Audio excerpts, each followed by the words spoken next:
Assalamualaikum, வணக்கம், ஐபோவான். Welcome to CGC talk show. This is me Rinosa Nishan. எல்லாரும் எப்படி இருக்கீங்க? நல்லா இருக்கீங்களா? இன்னைக்கு எங்க ஏரியாவில் மழையெல்லாம் கொஞ்சம் போய் 4 நாளைக்கு அப்புறமா ஒரு வெயில வந்து பார்க்கக்கூடியதாக இருந்துச்சு. சூரியனை கொஞ்சம் பார்க்கக்கூடியதாக இருந்துச்சு. ஆனா இப்ப வந்து மழை பெஞ்சிட்டு இருக்கு. உங்க ஏரியாவில் எப்படி? நல்லா இருக்கீங்களா? எல்லாரும் சேஃபா இருந்துக்கோங்க.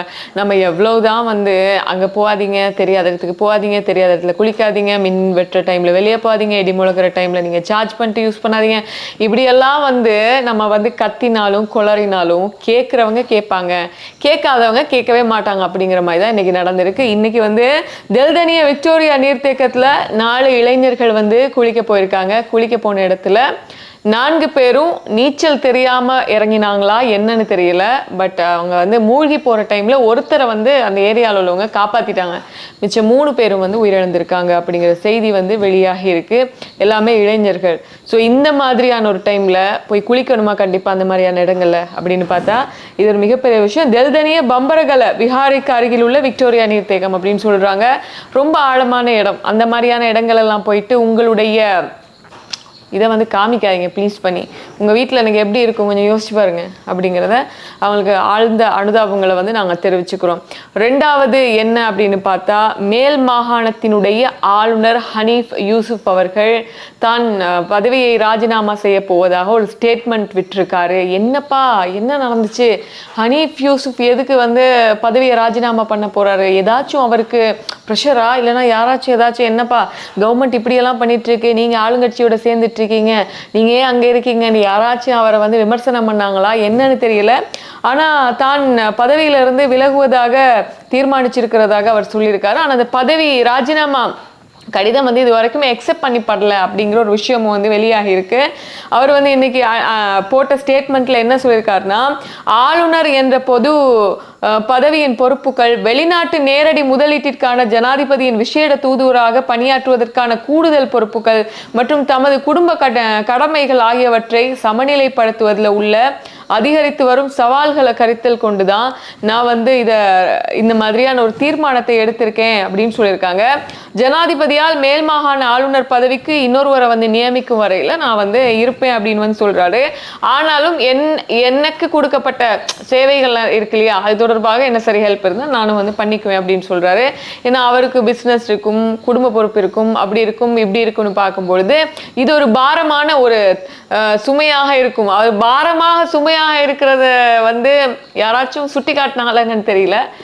எனிவே என்னன்னு தெரியல, அவரோட முடிவு ஏன் சடனா வந்து ஒரு எல்லாராலையும் ஏற்றுக்கொள்ளப்பட்ட ஒரு ஆட்சி, மக்களால் விரும்பப்பட்ட ஒரு ஆட்சி, ஒரு தலைவர், அவருக்கு கீழே ஒரு லீடர், ஒரு மேல் மாகாணத்தினுடைய கவர்னர், என்னாச்சு யோசிச்சாலும் படுதில்லை. பட் இன்னைக்கு தானே அறிவிச்சிருக்காரு, நாளைக்கு பார்க்கலாம் என்ன நடக்குன்னு சொல்லிட்டு. ஸோ இது ஒரு சடன் பிரேக்கிங் நியூஸாக வந்திருக்கு. நான் ராஜினாமா பண்ண போறேன் அப்படின்னு சொல்லிட்டு என்னவா இருக்கும் நானும் அதான் யோசிச்சுட்டு இருக்கேன். சரி, இப்படி இருக்கும் பொழுது நேற்று உங்க எல்லாருக்கும் தெரியும், பொல்காவலையில இருந்து களுத்துறை நோக்கி வந்த ட்ரெயின் கெலனிய வனவாசல் இதுக்கு இடையில முன்னுப்பிட்டிய பகுதியில் வந்து தடம் புரண்டு இருந்தது ஒரு பெட்டி.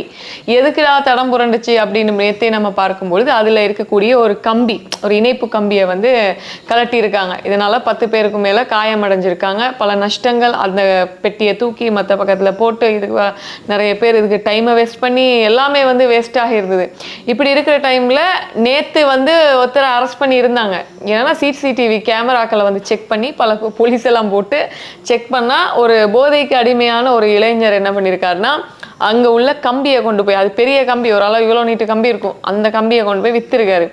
அதுக்கப்புறம் அவரை நல்லா விசாரிச்சு இன்னைக்கு பார்த்ததுல அந்த வாங்கினவரை வந்து இன்னைக்கு நீதிமன்றத்தில் கொண்டு போய் நிறுத்திருக்காங்க. அதில் 2 பேர், வித்தவரும் சரி வாங்கினவரும் சரி, கிட்டத்தட்ட 3000 ரூபாய்க்கு கொண்டு போய் வித்திருக்காங்க. அதில் இன்னைக்கு போலீஸார் என்ன சொல்லியிருக்காங்கன்னா, இந்த பொது சொத்துக்களை திருடி விற்கிறாங்கல்ல, இவங்க வந்து ஒரு சின்ன சின்ன தொகைகளுக்கு அதை வித்துட்டு போயிடுவாங்க. ஆனா அதுக்காக எங்களுக்கு பல மில்லியன்கள் வந்து இங்க நஷ்டமாகுது. ஆட்களுடைய டைம் வேஸ்ட் ஆகுது, எனர்ஜி வேஸ்ட் ஆகுது, மக்களுடைய வரிப்பணம் வேஸ்ட் ஆகுது. ஏன்னா பொதுமக்களுடைய காசுல தானேங்க பொது சொத்துக்களை வந்து பண்ணிட்டு இருக்காங்க. அதுக்கு இன்னொருக்கா வந்து செலவு பண்ணணும்ல, அதுக்கு இன்னும் எக்ஸ்ட்ராவா காசு போடணும்ல. அப்ப இப்படி இருக்கிற டைம்ல வந்து இப்படி பண்ணாதீங்க அப்படிங்கிறது தான். பார்த்தீங்கன்னா 29ஆம் தேதி வரை வந்து ரிமாண்ட் பண்ண சொல்லியிருக்கு. இதில் என்ன விஷயம்னா கொஞ்சம் யோசிச்சு பாருங்க, ட்ரெயின் போகிற வழியில் இருக்கிற கம்பியை கலட்டி கொண்டு போய் இரும்பு கடையை கொண்டு போய் வித்துருக்கான்னா எப்படிப்பட்ட ஒரு மனுஷனாக இருப்பான். இது மட்டும் இல்லை, ஹெட்டர் லைன் வந்து இந்த மொபைல் கேபிள்ஸ் இருக்கு இல்லையா, டெலிஃபோன் லைன் கேபிள்ஸையும் கொண்டு போய் கலட்டி விற்கிறேன்னு சொல்லிட்டு ஒரு இப்போதாக சில செய்திகள் வந்திருக்கு. அதுக்கப்புறம் வந்து அங்கேயும் 2-3 பேரை வந்து பிடிச்சிருக்காங்க. கிட்டத்தட்ட 15 மில்லியன் ரூபாய் பெறுமதியான சொத்துக்கள், இதெல்லாம் வந்து அரசுடைய சொத்துக்கள். இதை கலட்டி கொண்டு போய் விற்று நம்ம வந்து நமக்குரிய தேவையை வந்து அதை நிறைவேற்றி கொள்கிறோம்னா என்ன மாதிரியான மைண்ட் செட்டில் இப்போ மக்கள் நம்ம நாட்டில் இருந்துட்டு இருக்காங்க அப்படிங்கிறது மிகப்பெரிய கேள்வியாக இருக்குது. தொழில் இல்லை, இளைஞர்களுக்கு வந்து வருமானம் இல்லைங்கிறதுக்காக இந்த தண்டவாளத்தில் கை வைக்கிறது, அதுக்கப்புறம் வந்து கேபிள் லைனில் கை வைக்கிறது, பொது சொத்துக்களை வந்து கை வைக்கிறதுன்னு சொல்லிட்டு அவங்க பாட்டுக்கு இஷ்டத்துக்கு விளையாண்டுட்டு போறாங்க. ஆனா வந்து போலீஸாருக்கு வந்து நம்ம பெரிய பாராட்டுகளை வந்து தெரிவிச்சாகணும். என்னன்னா, பரவாயில்லப்பா, பிடிச்சிட்டீங்க, ஒரே நாளில் பிடிச்சி கொண்டு போய் நீதிமன்றத்தில் முன்னாடி நிறுத்திட்டீங்க அப்படின்னு பொழுது. ஏன்னா இன்னைக்கு அவரை கோட்டை நீதவான் நீதிமன்றத்தில் கொழும்புல வந்து ஆஜர்படுத்தியிருந்தாங்க. அதுக்கப்புறம் தான் நீதவான் வந்து உத்தரவிட்டிருக்காரு 29ஆம் தேதி வரைக்கும் அவரை விளக்கமறியல்ல வைங்க அப்படின்னு சொல்லிட்டு. ஸோ இதில் என்னென்னா, நாட்டில் ஒரு பக்கம் மழை, பலத்த மழை, ஒரு பக்கம் வெள்ளம், ஒரு பக்கம் இப்போ தான் ஓகே ஒரு மாதிரியா வந்துட்டு இருக்கிற டைமில் இந்த மாதிரியான விஷயங்கள் வந்து காதுக்கு எட்டப்படும் பொழுது பல பிரச்சனைகள். இதுக்கிடையில் இந்த அரசுக்கு சொந்தமாக்கப்பட்ட வீடு, இந்த பெசில் ராஜபக்ஷ அவர்களுடைய வீடுன்னு சொல்லக்கூடிய இந்த மல்வானை, நான் இன்னைக்கு நினச்சேன் போகலாம் அப்படின்னு சொல்லிட்டு கிடைக்கல, பக்கத்தில் தான் இந்த என்ன நம்ம வேற மல்வானையில் இருக்கோமா. ஸோ அந்த மல்வானையில் இருக்கிற அந்த வீடு வந்து இப்போ யூனிவர்சிட்டி ஸ்டூடெண்ட்ஸ் வந்து போய் தங்கியிருக்காங்களாம், தங்கியிருந்து டிவியெல்லாம் பார்த்துட்டு இருக்கிறதாக சொல்லப்படுது. ஸோ அது தொடர்பாக நாளைக்கு அதை பற்றி முடிவெடுப்பாங்கன்னு சொல்லப்படுது. இதில் வந்து எதிர்கட்சியிலுடைய எம்பிக்கள் சொல்லியிருக்காங்க இது அரசுக்கு சொந்தமான வீடு, ஆனால் என்ன நம்மளுடைய யூனிவர்சிட்டி ஸ்டூடெண்ட்ஸ் இருக்காங்க இல்லையா, பல்கலைக்கழக மாணவர் ஒன்றியத்தில் கொஞ்சம் ஸ்டூடெண்ட்ஸ் சேர்ந்து இப்படி போய் இருக்காங்கன்னா இது அரசாங்கத்தோட ஆதரவு இல்லாமல் இது நடக்குமா அப்படிங்கிறது தான். ஏன் சடனாக இப்படி ஒரு விஷயத்த வந்து ஸ்டஃப் பண்ணியிருக்காங்க, அதாவது வந்து டிஸ்ட்ராக்ட் பண்ணுறதுக்காகவா அப்படிங்கிற மாதிரியும் பல கேள்விகள் வந்து கேட்கப்பட்டிருக்கு. இதெல்லாம் இருக்கும்பொழுது முள்ளிவாய்க்கால் நினைவேந்தல் நிகழ்வு கண்டிப்பாக பேசி ஆகணும். நிறைய பேர் கேட்பீங்க அதை பற்றியெல்லாம் பேசுகிறீங்க இல்லை அப்படின்னு சொல்லிட்டு. 17 வருஷங்கள் நம்மளுடைய சகோதரங்கள் அப்படின்னு சொல்லலாம், நாங்கள்லாம் ஸ்கூல் போகிற டைம் என்ன நடக்குதுன்னு நமக்கு தெரியாது. ஒரு வகையில் இலங்கையினுடைய இராணுவத்தினருக்கும் விடுதலை புலிகளுக்கும் இடைப்பட்ட இந்த போராட்டம், இந்த போர்னால வந்து அப்பாவி மக்கள் அன்னன்னைக்கு வேலைக்கு போய் அன்னன்னைக்கு மீன் பிடிச்சிட்டு அன்னன்னைக்கு விவசாயம் பண்ணி அன்னன்னைக்கு கூலி வேலை பார்த்துட்டு இருந்த மக்கள் 1 லட்சத்துக்கு மேலான மக்கள் வந்து கொல்லப்பட்ட நாள் வாரம் அப்படின்னு சொல்கிறாங்க. மே 18 அப்படின்னு வரும்பொழுது இதை வந்து பெரும்பான்மையாக மெஜாரிட்டி பீப்புள் பார்க்குறது யுத்த வெற்றி, ஒரு சுதந்திரமான நாளை வந்து மஹிந்த ராஜபக்ஷ அவர்கள் 30 வருஷம் யுத்தத்துக்கு அப்புறம் பெற்று கொடுத்துட்டாரு. இது இன்னொரு சைட் பார்க்குறது என்னன்னா, யுத்த வெற்றியை தாண்டி நீங்கள் மக்களுடைய ஒரு மிகப்பெரிய ஒரு இனப்படுகொலை வந்து ஒரு ஜெனோசைட் வந்து பண்ணியிருக்கீங்க அப்படிங்கிறது தான் மிக முக்கியமான விஷயம். இப்போ நான் இதை பற்றி நான் பேசியாகணும்னா, இந்த முள்ளிவாய்க்கால் நினைவேந்தல் நிகழ்வுகள் வந்து நம்ம நாட்டில் வந்து வடக்கு கிழக்கில் வந்து அனுஷ்டிக்கப்பட்டு வந்துட்டு இருக்கு. 2009ஆம் ஆண்டு இறுதி யுத்தம் நடக்கிற டைம்ல கடைசியாக வந்து இந்த முள்ளிவாய்க்கால் பகுதியில், முல்லைத்தீவில் இருக்கக்கூடிய ஒரு ஏரியா, முள்ளிவாய்க்காலில் தான் வந்து இடம்பெற்றிருந்தது ஆர்மிக்கும் எல்டிடியினருக்கும். இப்படி இருக்கிற டைமில் இது ஒரு பாதுகாப்பு வலயம். அந்த முள்ளிவாய்க்கால் பகுதி எல்டிடியினருடைய, அதாவது தமிழீழ விடுதலை புலியினர் வசம் இருந்தது. மக்கள் அந்த இடத்துல பாதுகாப்பு தேடி அந்த இடத்துல போயிருந்தாங்க. அதுக்கப்புறம் அங்கே சாப்பாடு இல்லாமல், இந்த யுத்த டைம் தானே, எதுவுமே கிடைக்கல, சாப்பாடு மருந்து எதுவுமே இல்லாமல் இருக்காங்க. ஆனாலும் இருந்த டைமில் இது ஒரு பாதுகாப்பான இடம் அப்படின்னு சொல்லிட்டு மக்கள் அங்கே போய் தஞ்சம் அடைந்த டைமில் அத்தனை மக்களும் வந்து கிட்டத்தட்ட 1 லட்சத்துக்கு மேலே, பிபிசியினுடைய அறிக்கைப்படி 2019ஆம் ஆண்டு புதுப்பிக்கப்பட்ட அறிக்கையின்படி 1 லட்சத்துக்கு மேலேன்னு சொல்கிறாங்க. இத்தனை சிறுவர்கள், மனிதர்கள், பெரிய மனிதர்கள், தந்தையர்கள், தாய்மார்கள், இவ்வளோ உறவுகள் இன்னைக்கு நம்ம இதை சாதாரணமாக கடந்து நினைவேந்தலுக்கு கஞ்சி கொடுத்துட்ருக்காங்க அப்படின்னு நம்ம சர்வசாதாரணமாக பேசலாம். ஆனால் அதுக்கு பின்னாடி எவ்வளோ பெரிய வழிகள் இருக்கும் அப்படிங்கிறத நம்மளால் ஃபீல் பண்ண முடியும். அப்படிங்கிறது அவ்வளோ ஈஸியாக ஃபீல் பண்ண முடியாது, பட் டீப்பாலாம் ஃபீல் பண்ண முடியாது, ஓரளவு ஃபீல் பண்ண முடியும். இந்த ஏரியாவில் வந்து ஏதோ ஒரு மியூசிக்கல் ஷோ நடந்துட்டுருக்கு, அதனால் உங்களுக்கு கொஞ்சம் டிஸ்டர்பன்ஸாக இருக்கும்னு நினைக்கிறேன். அதனால் அந்த சவுண்ட் கேட்டுட்ருக்கு. எனக்கு நான் இன்னைக்கு வந்து பார்த்தேன் பல இடங்கள்ல வடக்கு கிழக்கு பகுதிகள். அதில் வந்து மூதூர், பாரதிபுரம், நாராயணபுரம், அப்புறம் வந்து திருகோணமலையில் சிவன் கோவிலடி, வட்டுக்கோட்டை, பொன்னாலை பகுதி, மன்னார் மடுப்பகுதி, புளியங்கூடல் பகுதி, மன்னார் பகுதி, வேற வவுனியா, புதுக்குடியிருப்பு, கிளிநொச்சி, தர்மபுரி, யாழ்ப்பாணம் அப்படின்னு சொல்லிட்டு பல இடங்கள்ல வந்து முள்ளிவாய்க்கால் நினைவேந்தல் 17ஆம் ஆண்டு நினைவேந்தல் நிகழ்வு வந்து அனுஷ்டிக்கப்பட்டு முள்ளிவாய்க்கால் கஞ்சி பரிமாறப்பட்டது. இதுல ஒரு சில நாடாளுமன்ற உறுப்பினர்கள், ஒரு சில தமிழரசு கட்சி சார்ந்த சிலவங்க, காணாமலாக்கப்பட்ட உறவினர்களினுடைய ஒத்துழைப்போட நடந்து முடிஞ்சிருக்கு. இதுல அண்மையில தமிழகத்துல பதவியேற்ற முதலமைச்சர் ஜோசப் விஜய் அவர்களுக்கு கூட ரிக்வெஸ்ட் வைக்கப்பட்டிருந்துச்சு வந்து தேசிய இயக்கங்கள் சார்பில் நீங்கள் முடிஞ்சா ஒன்றும் பண்ண வேணாம், தமிழகத்தில் வந்து இந்த நினைவேந்தலை வந்து அனுஷ்டிக்க விடுங்க அப்படின்னு சொல்லிட்டு. ஏன்னா தமிழகத்தில் ஒரு சில இடங்களில் முள்ளிவாய்க்கால் நினைவேந்தல் முற்றம் இருக்குது.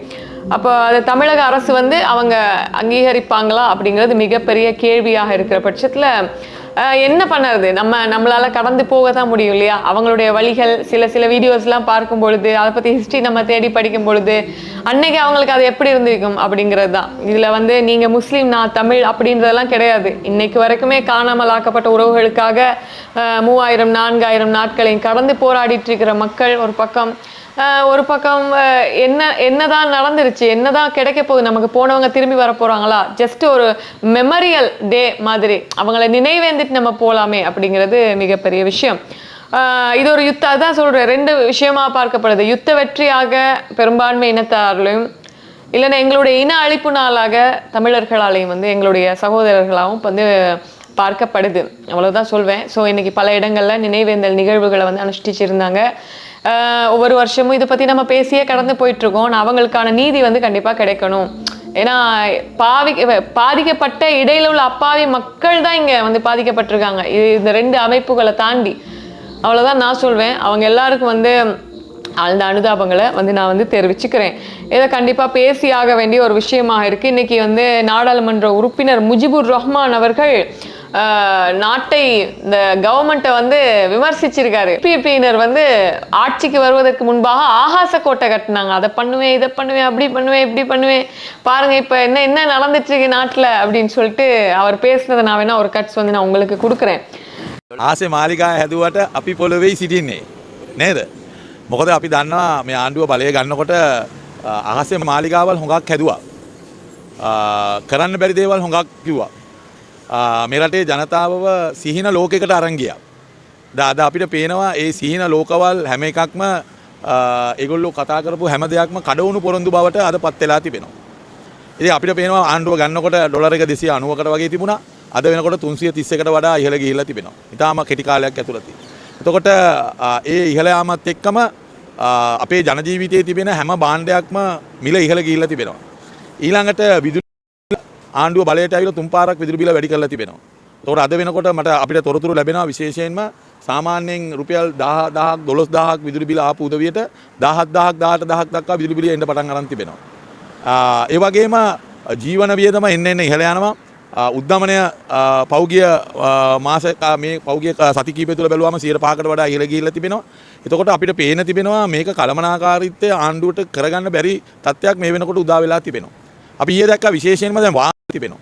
අපි ඊයේ දැක්කා විශේෂයෙන්ම දැන් වාහනවල අලුත් බද්දක් වාහනවලට ගහලා ඒ වාහන සීහනයත් අද වෙනකොට අහිමි කරලා තිබෙනවා. වාහන ගැන, මෝටර් සයිකල් ගැන විශාල සීහනයක් ජනාධිපතිතුමා වේදිකාවල් වල මැව්වා. මේ ආණ්ඩුවේ ඉන්න ඇමතිවරු කිව්වා විට්ස් එක ලක්ෂ 12කට ගන්න පුළුවන් තත්යකට අරන් දෙන්නම් කියලා කිව්වා. අද බලනකොට මම හිතන්නේ මේ වෙනකොට දැන් මේ වැඩිවීමත් එක්කම හැම වාහනයක්ම ලක්ෂ 25ට වඩා ඉහළ ගණයකින් වාහනවල මිල වැඩි වෙනවා. එතකොට මෝටර් සයිකල්, ජපන් මෝටර් සයිකල් අපිට ගෙනල්ලා දෙනවා කියලා ජනාධිපතිතුමා ජපන් මෝටර් සයිකල් තියා මම හිතන්නේ දැන් පුෂ් සයිකලයක්වත් පදින්න බැරි තත්යකට තමයි දැන් මේ උදා වෙලා තිබෙන්නේ මේ ගිය ඉහළ යාමත් එක්ක. ඉතින් තත්ත්වය වෙනවා ආණ්ඩුව කියනවා එක පැත්තකින් භාණ්ඩාගාරයේ පිරී ඉතිරිලා තියෙනවායි කියලා. ඒ මොන පිරී ඉතිරිලා තිබුණොත් ජනතාවට ලැබෙන සහන නම් ලැබෙන්නේ නැහැ. එන්න ජනතාවට පටි තද කරගන්න කාලයකට තමයි අපි ගමන් කරන්නේ. ඉතින් මේක ඊටාම නරක තත්ත්වයක්. මොකද අලුත් ආණ්ඩුවක්, අවුරුදු 1කමාරක ආණ්ඩුවක්. ඒ ආණ්ඩුවට මේක හරියට කළමනාකාරීත්වය හා ඒගොල්ලන්ට කියපු ආකාරයේ දේවල් අද වෙනකොට කරගන්න බැරි වෙලා තියෙනවා කියන එක ඔප්පු වීගෙන லாஸ்டா இன்னைக்கு ஞாயிற்றுக்கிழமை அப்படிங்கிறதால பெருசா செய்திகள் எதுவும் இல்லை. இன்னொரு விஷயம் சொல்லியாகணும்.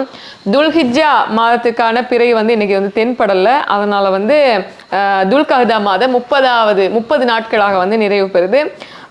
துல் ஹஜ் மாதத்திற்கான பிறை வந்து 19ஆம் தேதி அப்படின்னு வந்து சொல்றாங்க. ஸோ இதை வந்து ஜமியத்துல் உலமா வந்து செய்திகளாக வெளியிட்டிருக்காங்க. நான் யோசிக்கிறேன் என்னன்னா, இந்த